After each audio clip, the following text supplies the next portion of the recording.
the second session is, the second presentation is about the challenge, which is screening through specialist care in the Pilbara, harnessing AI and digital innovation, and it's delivered by Associate Professor Angus, who's the Director of Lions Outback Vision. For those of you that don't know him, I can't see anyone who wouldn't know you. And so this is probably explaining the basics, but it would sort of cover diabetic retinopathy, which is a common complication of diabetes and the leading cause of blindness in working age adults, especially when it comes to our First Nations people across the country. They're disproportionately affected by this condition because they're under-screened. And so early diabetic retinopathy screening allows for early detection and therefore timely treatment, which is crucial to prevent vision loss. And this is what Angus will be talking about. Thank you. Thank you. Great. Well, it is very hard to keep up with AI. It's in the paper every week. And there's actually a big front cover of one of the big American popular news things the other day saying AI will help us with healthcare and ... eventually. Because it's very difficult to get this stuff that we're talking about, which is quite theoretical, to actually work. And anyone who's selling a product or got some breakthrough, it might be 10 years away from usefulness, but it's still marketed like the share market thought it was useful tomorrow. So you can get a bit worn out by getting excited about things. And so I think what has been quite fantastic about the working with Derbyl Yerrigan and with other groups in Western Australia has been just sense-checking, fact-checking these things and using them in the setting that they're intended for. So you've seen a couple of slides about the Google work. Well, we also tried about 5 other things and they don't work. So we've tried fancy cameras, we've tried new handheld things, we've tried new automatic things. And so unfortunately research is a bit trial and error, and it takes a lot of goodwill from a service provider to come along on that journey, because the ethics for the patient is not always guaranteed that it's going to help. And so we kind of put our faith in the scientific team, and it takes a lot of community consultation to ensure it's appropriate, and especially when it comes to a busy clinic. So you're trying to do the service provision, but you're also trying to do things properly when it comes to ethics and consent, and data security, and making sure it's not sent to funny places and misused. And also, anyone who's having their eye photo taken to tell whether they're going to die or not, you want to kind of think it through before you offer to put that photo into the scientific research paper. So we've actually really benefited from excellent people with us all along the way, teamwork to get these things done. And that's no different to this challenge, which is, it works in Derbyl Yerrigan. It works in a retrospective way where you take 800 different patients' photos and you look at them with lots of time and scientific method. But sometimes doing things on the run, on the spot, and actually prospectively is a much more complicated study and can also fall over. And we're not actually presenting you the studies that didn't work, by the way. So these talks tend to be the ones that are working out well. Otherwise you get quite bored looking at all the test tube failures in a sense. But I'll skip through lots of this, but I wanted to show you Teddy, and I can't go back now, because he's had 43 attendances for his specialist care in the Pilbara. And Teddy Bilgerboo is actually from Jigalong, and we've seen him in Newman and Perth at Derbyl Yerrigan and all over the place. And he's had multiple injections, multiple lasers, surgeries, and he's lost his license. And as you can tell from where we've seen him, his favourite thing is driving his 4-wheel drive around the whole state. So he's been limited in his movements. His lifestyle's been changed, but we missed his diabetes until it was really late because he never got screened. So the concept was that out at Jigalong, if Teddy had been part of a screening service that was a little bit more present, to the point where 20 to 40-year-old males come for an eye check, that would actually help a lot, because all the numbers we've mentioned fail to look at the 20 to 40-year-old men who are quite happy with their vision and don't need a pair of glasses anyway, because there are no issues with reading even. So that group, that little cohort, is actually much less represented in the screening. But if you're around a lot in people's awareness in terms of being at the shopping centre or very accessible with free sunnies or a good team that's friendly and approachable and culturally safe, some of these guys actually come in and get their eye checked. And then you spot in 1 or 2 of them out of 10 something that needs quite urgent attention. And 7 or 8 out of 10 you can reassure, and at least you've connected into the system and they understand what their eye's on about. So the other part of screening is that you can't just screen and screen and screen unless you've got a way of getting the surgery and service to the patient to treat. And this amazing new laser is part of our Pilbara challenge, which is head-mounted.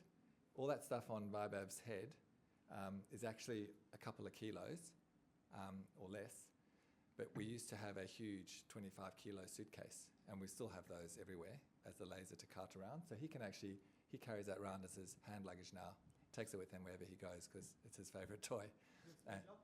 Sorry? Do you have spare jobs as well?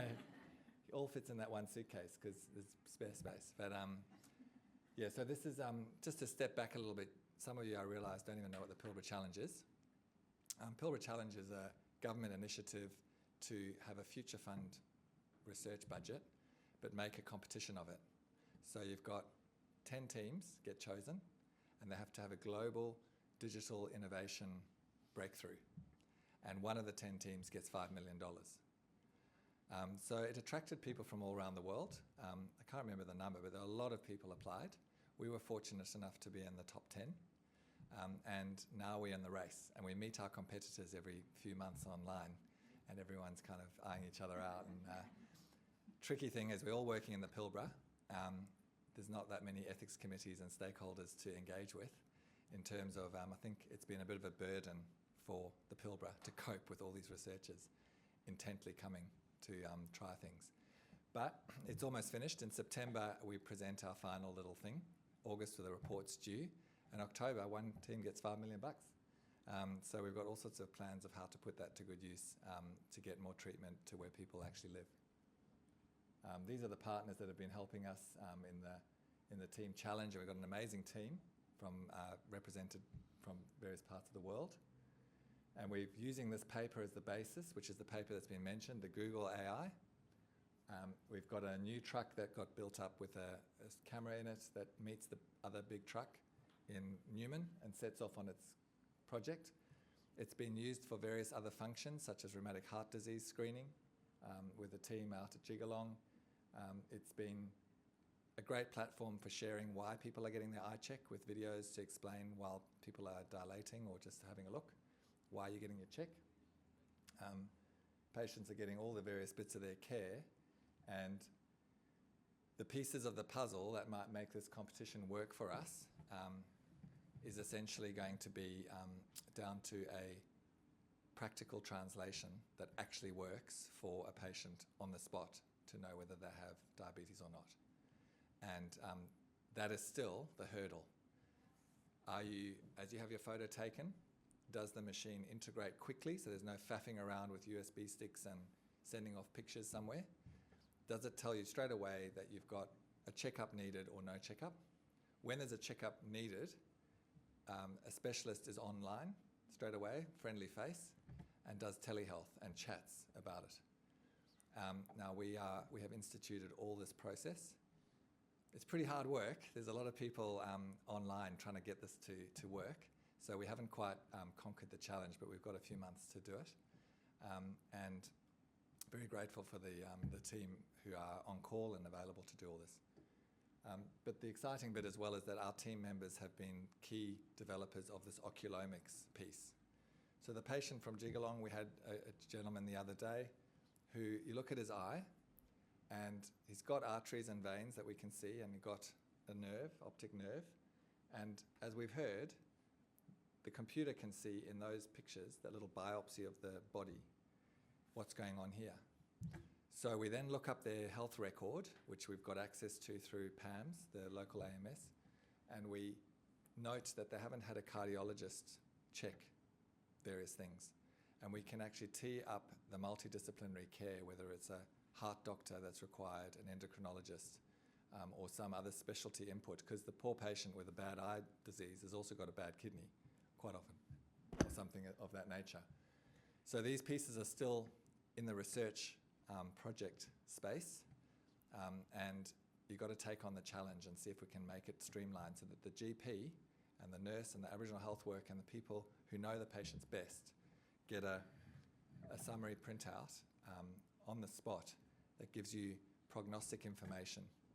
Now, you might argue that the blood pressure cuff and the sugar level has told you some of this stuff already, and that's true, but it's part of the picture, like a blood test, of giving you your, without a blood test, without a prick or without any other forms to go somewhere else, a better picture of where your healthcare is at, so the patient is informed as best as possible. So we're pretty excited about this potential, and Derbyl Yerrigan will work with us again, our trust, to check this oculomics concept out. So basically, we'd love to thank all the crew who have been involved so far. We've got a lot of work to do actually in the next few months. We've just collaborated with India, that got formalised at Aravind Hospital last Friday, so that Google, Aravind, University College London, they've all been drawn their attention of these research teams to the Pilbara Challenge, and it needed a big competition like this to raise the awareness and try and tackle some of these global healthcare issues. So I hope to have good news for you at the next conference we go to down the track. Any questions at this stage?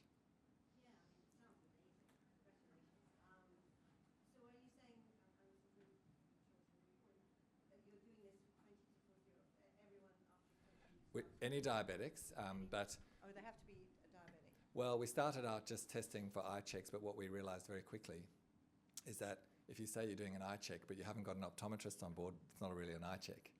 So you've got to be careful how you market eye checks.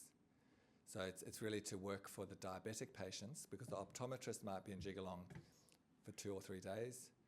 The specialist doesn't even get there, but the truck can stay there a week or two more regularly, and then everyone can eventually get to know what this truck is and bring family and friends and have a look. But the goal is actually not to set up lots of trucks. We don't want the Sprinter van floating around in multiple orbits, because there's a lot of trucks and roads and logistics are hard.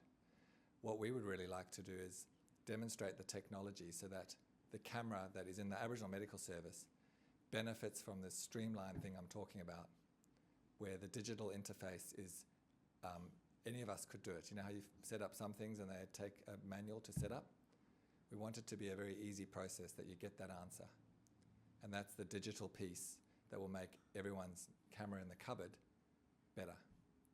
And then the GP doesn't have to email it to us. They just got the answer, don't even need to talk to us unless there's a problem.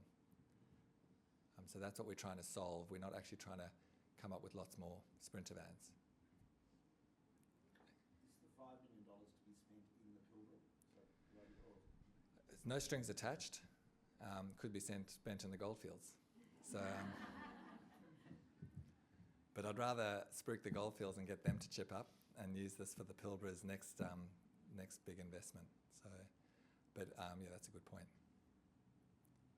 Hope it goes to a not-for-profit organisation called Lions Eye Institute and not a profit company's back pocket.